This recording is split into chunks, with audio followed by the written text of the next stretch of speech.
I'm here today with a book by a Cree Canadian author. This is Birdie by Tracy Lindberg. It was a 2016 Canada Reads selection via CBC and a national bestseller.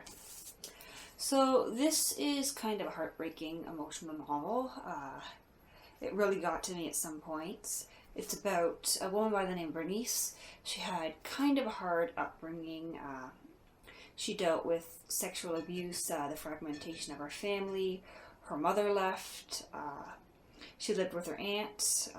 That kind of fell apart. She ended up in foster care. And when we meet her as her adult self, she's dealing with some sort of mental illness.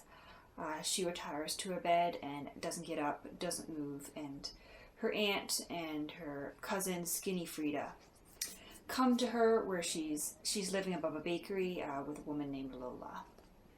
I really love the way this book is set out. Each chapter begins with a poem or a dream, sometimes both.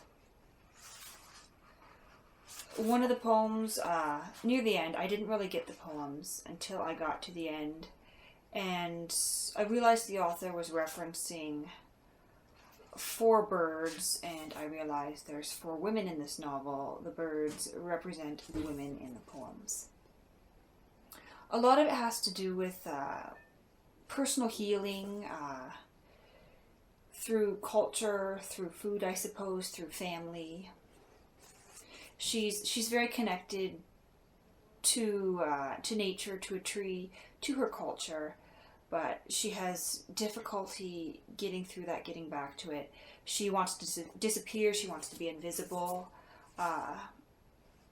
She believes herself to be invisible. So the author, Tracy Lindberg, apparently she's an academic writer. I'd never heard of her up until this point. But this is her first novel, and I hope she writes many more because it was truly remarkable, and I totally understand why it's a Canada Reads book, why it's a national bestseller. It's just so amazing, both in content, in writing, and I truly encourage you to pick it up. Birdie by Tracy Lindberg.